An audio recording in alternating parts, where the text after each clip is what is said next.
It's beer o'clock on Real Ale Craft Beer. Today we've got a beer from, it's Cassels and Sons Brewing Company, and it's their Sauvalanche, which basically means Nelson Sauvin Mountain Hop Beer. As you can see in the picture of the beer there, it's 8.2% ABV. There's the bottle cap. Let's get the beer out into a glass. See what we get. Woo! Nice bit of smoke on the bottle opening. It's really nice to use my bottle opener. Everything seems to be in cans these days. Oh, look at this. So obviously they've used some caramel malt in this beer then. We got a 2-finger, slightly off-white head, good levels of carbonation. Yeah, it's like a toffee kind of malty, Nelson Sauvin looking beer. Cassels and Sons. It's this special release from New Zealand. I'm looking forward to this. I like the name of the brewery. It's got that kind of 1900, maybe 1800s kind of name for a brewery. Cassels and Sons Brewing Company. I really like that name. It's just got a nice kind of top hat, horse and cart. You know when you watch costume dramas on the TV? It's got that really lovely kind of feel to it. I like it. I do. I like it. Right, this beer is available from beersofeurope.co.uk. beersofeurope.co.uk, the largest online beer store in the UK with a fabulous range of beers from all over the world, as you see today from New Zealand.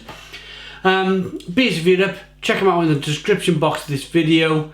Largest online beer store in the UK. Fabulous people. Supported us for 7 years now. Check them out. Description box of this video. Let's get the aroma on this beer then.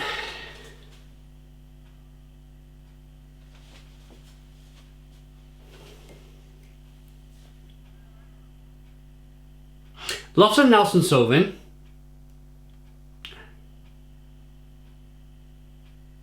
It's got a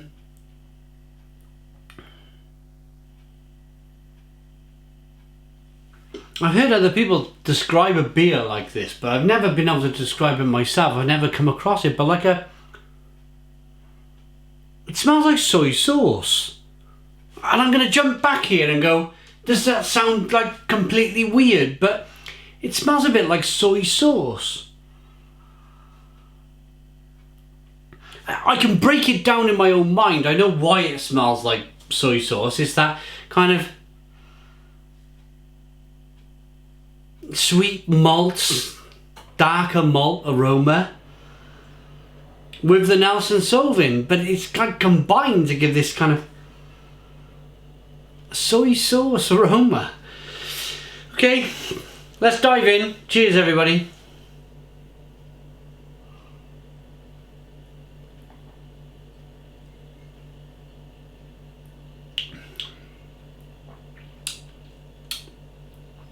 Oh, really earthy.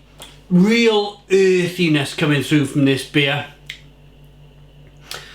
Big malts as well. Big platform of malt to get through before you even can consider getting to the hops on the back end. As I'm speaking now, there's a roaring bitterness on the back end from the lovely Nelson Sauvin hops. You get that kind of fruity, lovely fruity flavour from the Nelson Sauvin hops, but first and foremost, it's all about those kind of toffee malts. It really is. We're in a bit of a transition.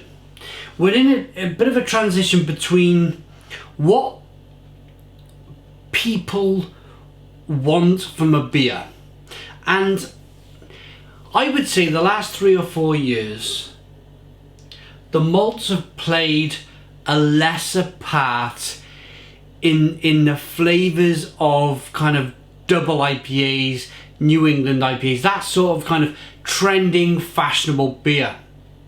But for me, there's still a place in the world of beer for something which is remarkably complex and malty, but at the same time really hoppy on the back end.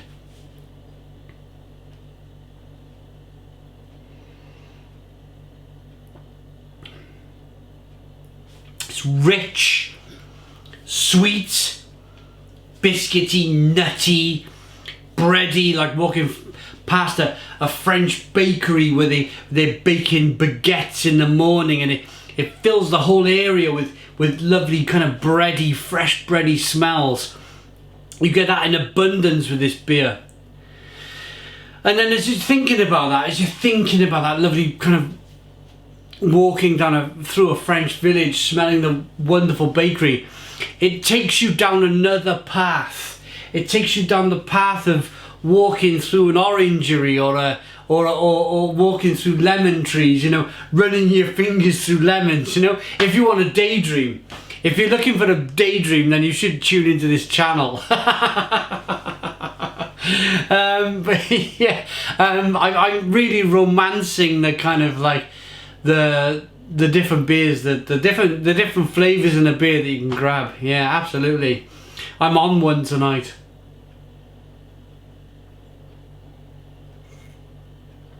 It's nice. You get a nice balance between that sweetness at the beginning and the bitterness on the back end. It's like a glider plane gliding down, catching the runway nicely.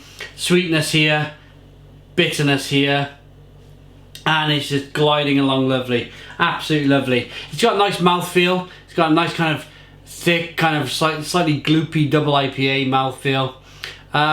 For me, as I mentioned earlier, between kind of like New England IPAs now, which people are brewing, and then this kind of probably early 2000s, people were brewing these lovely big rich malty, pardon me, double IPAs. One more example before we move on. With this beer being 8.2% ABV, if I was to age, even with the big hop on the front, it would be really funny. I might get another bottle of this and stick it in the cupboard for 10 years. Put it in the cupboard for 10 years. And that kind of like Sauvalanche, that big hop on the front of that label, if I give it to somebody in 10 years time who had a bit of knowledge about beer,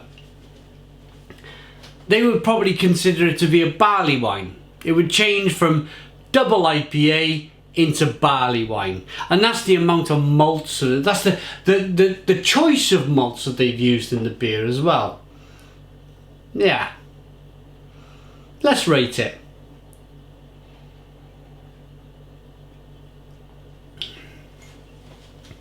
Bit of a blast from the past then. Does it still hold a flame in my heart? Yeah, why not? Why not? I cut my teeth on IPAs and double IPAs like this when I first started reviewing beer in 2010, nearly 10 years ago. I cut my teeth on beers like this. I still remember beers like this back then. I remember loving them. I remember dancing around the kitchen. Wow, this is so crazy, so amazing. Yeah, it still holds a place here in my heart. It's a good beer. It's a good beer. It's an 8 out of 10. 8 out of 10 from Real Low Craft Beer. Please put your comments in the comments box. Subscribe to our daily beer and food reviews. Give us a big fat thumbs up. Boom! Cheers!